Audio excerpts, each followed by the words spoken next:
You can survive longer without food than without sleep. Let that sink in. 3 weeks without eating. Maybe 4 if you are lucky. But 11 days without sleep and your brain starts eating itself. Literally. Not metaphorically. Actually eating itself. And the scary part is, most of you are already halfway there. You are not getting enough sleep. You know it. Your body knows it. And your brain has been quietly falling apart ever since. So let's talk about what actually happens when you stop sleeping. Not the tired version. The real version. The version that ends with hallucinations, organ failure, and death. Because yes, you can die from not sleeping. And the way it happens is so much weirder than you think. In 1964, a 17-year-old named Randy Gardner decided not to sleep for science. He stayed awake for 11 days and 24 minutes. By day 2, he could not read. By day 4, he was hallucinating. A street sign had turned into a person. By day 6, he could not complete sentences. By day 10, he was forgetting who he was. He survived, but barely, and he spent the next decade with severe sleep problems. That is what 11 days does to a healthy teenager. Now imagine what 5 years of bad sleep does to a 40-year-old. Here is the thing most people do not understand about sleep. It is not rest. Sleep is not your brain doing nothing. Sleep is your brain doing everything it cannot do while you are awake. While you sleep, your brain is consolidating memories. It is flushing out toxic waste. It is repairing damaged neurons. It is resetting your emotional responses. It is literally cleaning itself. And when you skip that cleaning, the trash builds up. Matthew Walker, a neuroscientist at UC Berkeley and author of Why We Sleep, calls this the most important discovery in modern brain science. Your brain has a waste clearance system called the glymphatic system. It only activates fully during deep sleep. It pumps cerebrospinal fluid through your brain, flushing out metabolic waste, including a protein called amyloid beta. You know what amyloid beta buildup causes? Alzheimer's disease. One bad night of sleep increases amyloid beta in your brain by 5%. One night. And that is just the cleanup system. Let's talk about what happens to your actual neurons.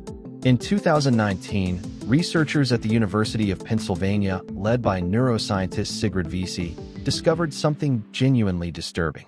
During sleep deprivation, the brain's immune cells, called microglia, activate abnormally. Normally, microglia clean up dead cells and debris. But under sleep deprivation, they start attacking healthy neurons. They start eating brain cells that are not supposed to be eaten. The brain, under enough stress, turns on itself. And unlike many types of brain damage, this kind is irreversible. The neurons that get destroyed during severe sleep deprivation do not grow back. That damage is permanent, which means every time you pull an all-nighter and think you are fine, you are not fine. You are just too tired to notice how not fine you are. This is called sleep debt, and it does not work the way most people think. You cannot pay it back on the weekend. Your brain is not a bank. Alan Rechtschaffen, a sleep researcher at the University of Chicago, ran a notorious experiment in the 1980s. He kept rats awake continuously using a rotating platform over water. Every time the rat fell asleep, the platform rotated and dunked them awake. Within 2 to 3 weeks, every single rat was dead. Not from exhaustion, not from stress, from full systemic organ failure. Their skin started falling apart. Their fur fell out.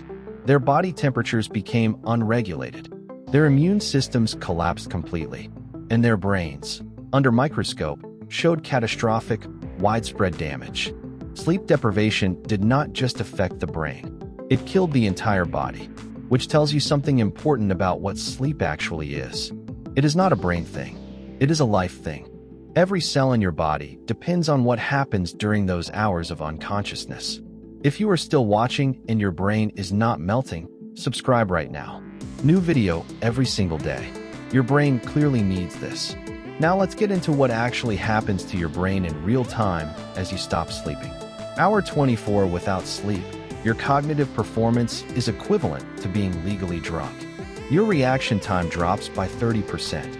Your decision-making becomes impulsive and reckless. Your emotional regulation collapses. You become irritable, anxious, and oversensitive. Your pain threshold drops. Everything hurts more. and your brain starts producing hunger hormones even if you are not hungry. One all-nighter makes you eat an average of 300 extra calories the next day. Hour 36 without sleep. Your immune system starts sending distress signals. Inflammatory markers spike throughout your body. Your risk of heart attack increases within the next 24 hours. Your memory begins to fail in real time, not just for new information, but for things you already knew. Hour 48. Your brain begins experiencing microsleeps. These are involuntary bursts of unconsciousness that last between 1 and 30 seconds. You will not notice them happening. Your brain just turns off, briefly, repeatedly, while you are driving, while you are talking, while you think you are awake. Hour 72. Full psychosis. Hallucinations. Paranoia. Inability to distinguish reality from imagination. Your brain is now creating its own reality because it cannot process the real one. This is exactly what happens to people in sensory deprivation experiments. And it is exactly what sleep deprivation produces, involuntarily. This is why sleep deprivation has been used as a torture method by the CIA, by military regimes, in documented interrogation programs, because it breaks people faster than almost anything else. Now here is the part that should scare you most. You will not know how impaired you are.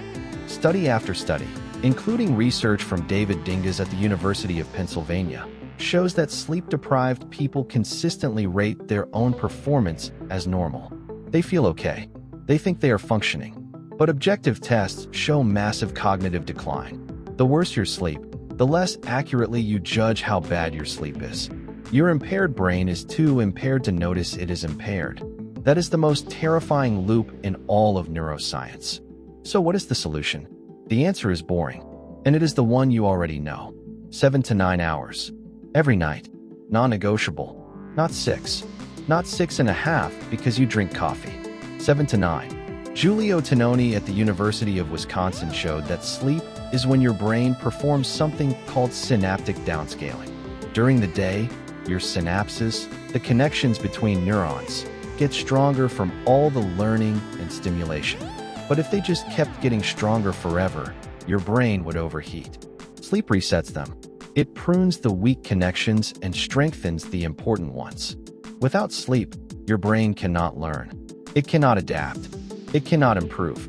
You could study for 12 hours straight and retain less than someone who studied for 6 hours and slept for 8. Sleep is not what you do after you finish learning. Sleep is when learning actually happens. So here is where we land. You started this video thinking sleep deprivation was just about being tired, maybe feeling a bit foggy, maybe needing more coffee, but it is not tiredness. It is your brain eating itself. It is toxic waste accumulating around your neurons. It is immune cells attacking your own brain matter. It is your judgment becoming so impaired that you cannot even detect the impairment. Randy Gardner survived 11 days without sleep, but he spent years recovering, and scientists still do not fully understand the long-term damage from chronic mild sleep deprivation, the kind most of us experience every single week. The 8 hours on weekdays, catch up on Sunday cycle that is quietly doing to your brain what it did to those rats. Just slower. Your brain is not dramatic about it. It does not send you a warning notification. It just quietly falls apart, one sleepless night at a time, until one day you cannot remember things you should remember, until your mood is permanently worse than it used to be, until your reaction time is just a little too slow, and you never connect it back to this, to the years of not sleeping enough. So sleep. Actually sleep. Not with your phone next to your face. Not with the TV on. Not after one more episode. Just sleep. Your brain is begging you. Drop a comment. How many hours do you actually sleep a night? Be honest. Subscribe for a new video every single day. Your brain seriously needs the workout.